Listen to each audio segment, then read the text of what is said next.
You wake up 40,000 years ago. Outside, winter winds hit minus 30 Celsius. Inside this limestone cave, you have one choice that decides if you see sunrise, where do you sleep? Pick wrong, you're dead by morning. Pick right, you live to hunt mammoth another day. Your ancestors weren't just lucky, they were engineers. If you value documented prehistoric history like this, subscribe. It's the best way to support our work. Also comment from which city you're hearing this from. This script is researched and factual, using sources from archaeological site reports and paleoclimatic data. Now back to the story. The cave mouth looks obvious. Flat ground, easy access, room to spread out. Dead wrong. At Grotte du Renne in central France, archaeologists found 42,000-year-old Neanderthal remains. Not at the entrance. 12 meters back, always 12 meters back. Why? The entrance zone hits minus 15 Celsius, while the back chamber holds steady at plus 4. 9 degrees between life and death. You need the math. Cave temperature follows one rule: depth equals warmth. Every meter deeper adds half a degree. The earth below frost line stays constant. Caves tap that thermal battery. But there's a catch. Go too deep, you lose the fire's heat. Go too shallow, outside cold kills you. The sweet spot exists. Finding. It meant survival. Dolní Věstonice in the Czech Republic shows the system. 26,000 years ago, Ice Age hunters built hearths exactly 14 meters from the cave mouth. Not 13, not 15. 14. At that distance, convection. Currents cycle warm air back to sleeping areas while cold air sinks toward the entrance. The archaeological record shows sleeping hollows carved into cave walls at chest height, 1 meter above the cold air layer that pools on the floor. Your body generates 90 watts of heat. A resting adult, 90 watts. That's one bright light. Bulb. In a cave space, you become a heating system. But physics doesn't care about your comfort.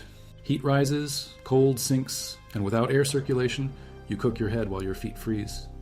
Ice Age humans figured this out 30,000 years before we did. The sleeping arrangements tell the story. At Mezmaiskaya Cave in the Caucasus, mountains, archaeologists mapped 45,000-year-old occupation layers. Families slept in clusters, 3 to 5 people per hollow. Body heat multiplication, 5 people generate 450 watts. That's substantial warmth being in a confined space. But they didn't pile together randomly. Adults on the outside, children in the center, wind barriers made of human flesh. Cave air moves in patterns. Physics demands it. Warm air rises along the back wall, flows across the ceiling, cools, and sinks near the entrance. This creates a circulation loop. Smart placement puts your sleeping area in the warm updraft zone, never in the cold downdraft. Archaeological evidence from sites across Europe shows sleeping areas clustered in specific cave zones, always where thermal imaging now confirms the warmest air circulation. Cro-Magnon hunters at Lascaux knew wind behavior. They built low stone walls 18,000 years ago, not for privacy, for air control. These barriers force cold air to flow under sleeping levels while trapping warm air above. The stones still stand. Excavation shows sleeping depressions carved behind each wall, positioned to catch rising heat from central fire pits. Fire placement followed strict rules. Too close to the cave mouth, heat escapes outside. Too far back, smoke builds up and kills you. The optimal distance places fires 8 to 12 meters from the entrance, depending on cave size and ceiling height. At this range, heat reflects off back walls, while fresh air enters to feed combustion and remove smoke. Romanian cave sites show this pattern repeated across 50,000 years of human occupation. Your ancestors read cave walls like thermal maps. Limestone holds heat. Granite sheds it fast. Caves with limestone back walls store fire warmth for hours after flames die. Archaeological thermal testing at French Paleolithic sites confirms this. Limestone areas register 5 degrees warmer than granite areas 6 hours after fires burn out. Sleeping near limestone back walls meant warmth through the night. But walls weren't enough. You needed ground insulation. At Arcy-sur-Cure in northern France, 34,000-year-old occupation, layers show systematic use of animal pelts, dried grass, and pine needles. Not randomly scattered. Organized in layers, pine needles on bottom for drainage, dried grass for insulation, pelts on top for warmth retention. This system creates an R value of approximately 6, better than modern sleeping bags. Ice Age humans discovered thermal bridging 40,000 years before building science. Direct contact with stone floors conducts body heat away faster than you can generate it. Solution: air. Gaps. Archaeological evidence shows sleeping platforms built from wood, bone, and stone. These platforms lift sleepers 8 to 12 inches above cave floors, creating insulating airspace. Excavations at multiple European sites reveal similar platform construction across millennia. Cave humidity played a critical role. Dry air feels colder than humid air at the same temperature. Breath and body moisture in enclosed spaces raise humidity levels, creating perceived warmth, but too much. Humidity causes condensation, which soaks sleeping materials and creates deadly chill. Archaeological evidence shows systematic ventilation holes carved in cave walls, not for fresh air, for humidity control. The archaeological record reveals precise sleeping schedules. Fire tending shifts divided the night into 3-hour segments. Someone always awake to maintain heat. Carbon dating of hearth layers shows continuous fire maintenance across entire winter seasons. No cold nights, no dying fires. Survival demanded 24-hour thermal management. But the most important discovery sits in cave floor layers. Archaeologists found systematic use of heated stones. These aren't random rocks. They're carefully selected stones with high thermal mass, granite, quartzite, dense sandstone. Heat them in fires during the day, wrap them in pelts, place them in sleeping areas at night. These stone heat sources provide warmth for 8 to 10 hours. Cave excavations across Europe show heated stone caches positioned precisely where thermal mapping indicates optimal heat distribution. Your sleeping position mattered. Archaeological analysis of body impressions in cave floors shows consistent positioning. Side sleeping, knees drawn up, arms wrapped around torso. This fetal position minimizes surface area exposed to air, reducing heat loss by 30%.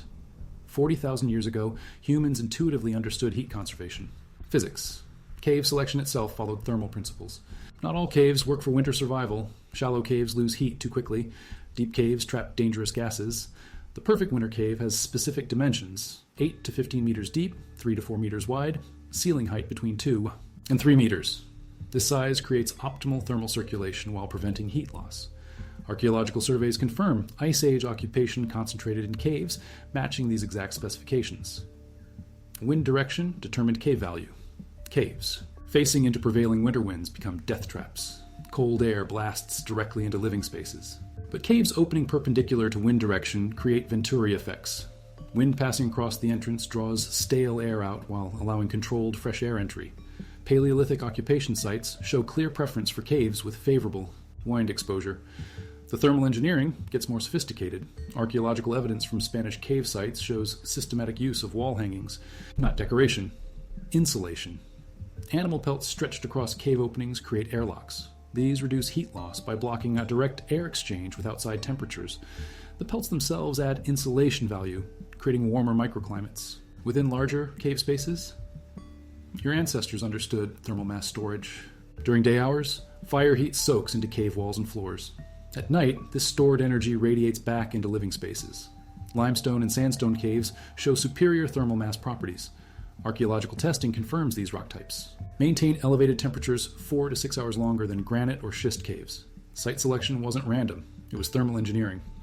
But the most critical factor was elevation within the cave system. Heat stratifies in layers. Cold air pools at floor level. Warm air rises to head height. The optimal sleeping elevation puts your torso in the warm layer while keeping your feet above the cold zone. Archaeological evidence shows sleeping areas carved into cave walls at precisely this height, 60 to 80 centimeters above floor level. Cave archaeology reveals systematic food storage techniques that doubled as heat sources. Cached fat stores, mammoth, rhinoceros, cave bear, burn at high temperatures while providing nutrition.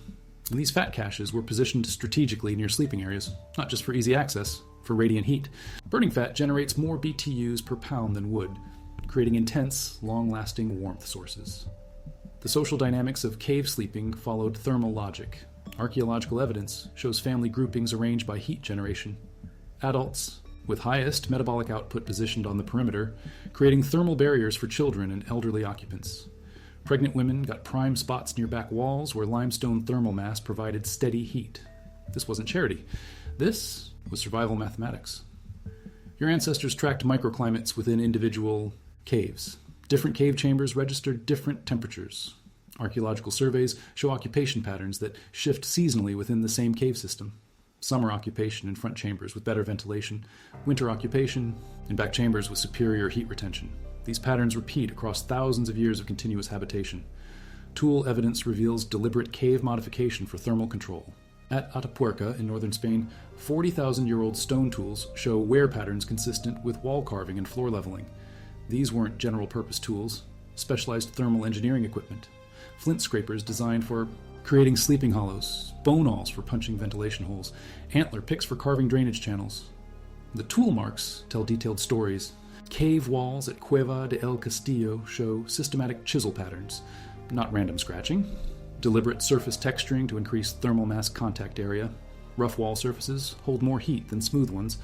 Ice Age, humans understood surface. Area thermodynamics. They carved cave walls to maximize heat retention capacity. Winter survival demanded fuel management systems. Archaeological evidence from Siberian cave sites shows sophisticated wood storage techniques, fuel caches positioned in specific cave zones, dry areas protected from humidity but accessible during storms. Each family group maintained 3-day emergency fuel supplies. Carbon analysis reveals systematic use of different wood types for different heating purposes. Dense hardwoods for overnight heat, resinous softwoods for quick ignition. Regional variations show adaptation to local conditions. Scandinavian cave sites reveal systematic use of whale oil for heating. Mediterranean caves show olive oil residues in heating pits. These weren't luxury items. Strategic thermal resources. Whale oil burns at 2,000 degrees Fahrenheit. 1 pound provides heat equivalent to 15 pounds of wood. In regions where wood was scarce, oil became primary heating fuel. The archaeology reveals sophisticated understanding of combustion efficiency. Hearth designs vary by cave size and shape. Small caves required restricted airflow to prevent heat loss. Large caves needed enhanced circulation to distribute warmth. Archaeological hearth analysis shows systematic modification of fire pit dimensions to match cave thermal requirements. Not accidental, engineered. If you value documented prehistoric history like this, subscribe. It's the best way to support our work. Also comment from which city you're hearing this from.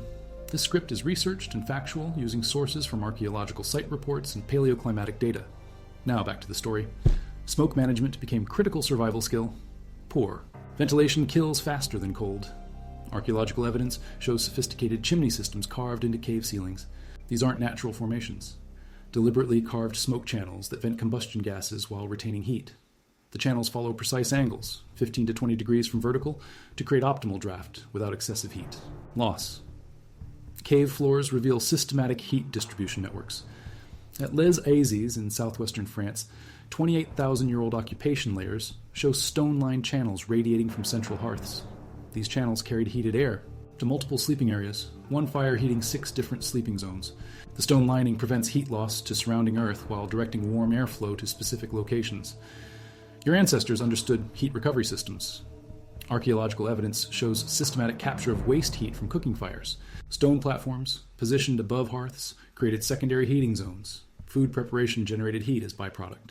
This waste heat was captured and redirected to sleeping areas through carved air channels. No thermal energy wasted. Every BTU counted for survival. The thermal engineering included backup heating systems. Archaeological evidence shows multiple hearth locations within individual caves. Primary heating fires in optimal locations for general warmth. Secondary fires positioned for emergency heating if primary fires failed. Carbon dating reveals these backup fires were maintained ready for immediate ignition. Survival redundancy built into heating systems. Cave modifications went beyond simple heating. Archaeological evidence reveals systematic water management for thermal control. Drainage channels carved to direct water away from sleeping areas. Standing water creates humidity and cold. These drainage systems prevent thermal loss from evaporative cooling. The channels also prevent ice formation inside caves during extreme cold periods. Regional climate data reveals why cave thermal engineering developed differently across Ice Age Europe. Northern European sites show more sophisticated heating systems, forced air circulation, thermal mass storage, backup fuel systems. Southern European sites relied more on natural cave thermal properties with minimal modification. The archaeological record tracks climate severity through heating, system complexity. Tool technology, specifically for thermal engineering, advanced over millennia. Early Neanderthal sites show basic stone tools for cave modification. Later, Cro-Magnon sites reveal specialized thermal engineering toolkits, bone needles for sewing insulated clothing, antler measuring devices for calculating optimal sleeping, platform heights, stone templates for standardizing hearth dimensions across different caves. The archaeological record shows systematic testing of thermal improvements. Cave sites reveal multiple generations of modifications. Sleeping areas moved, hearth positions adjusted, ventilation holes repositioned. This wasn't random trial and error. Systematic optimization of thermal performance based on measured results. Ice Age humans practiced experimental thermal engineering. Bone chemistry analysis reveals dietary adaptations for cold weather survival. High-fat diets increased internal heat generation. Archaeological evidence shows systematic hunting of cold climate. Animals with maximum fat content, woolly mammoth, cave bear, Arctic seal. These weren't food preferences, thermal fuel requirements.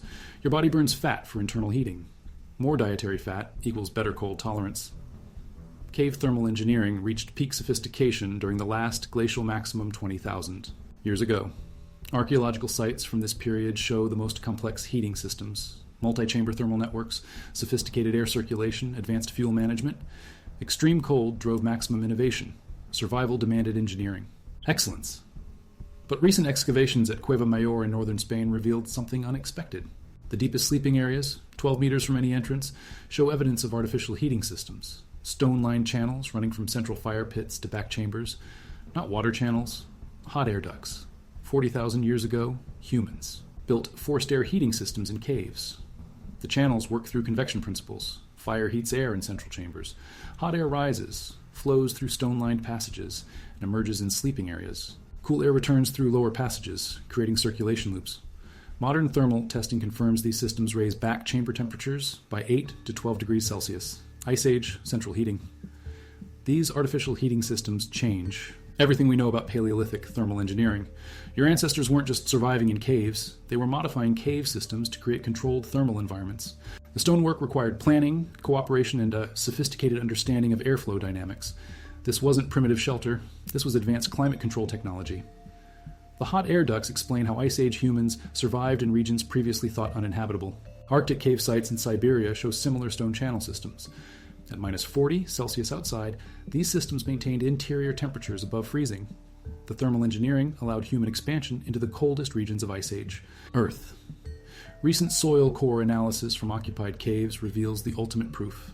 40,000 years of continuous thermal engineering left chemical signatures in cave floors, elevated carbon levels from systematic burning, mineral deposits from heated stone systems, organic residues from insulation materials. The caves themselves became archives of thermal technology development. The engineering principles your ancestors developed in caves became foundation for all later human heating technology. Roman hypocaust systems, medieval castle heating, modern forced air furnaces, all trace back to Ice Age cave thermal engineering.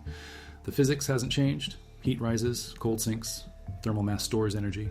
Air circulation distributes warmth. Human survival in caves was not adaptation to cold environments. It was the deliberate engineering of warm environments within cold spaces. Your ancestors didn't just choose where to sleep, they built the places where sleeping was possible.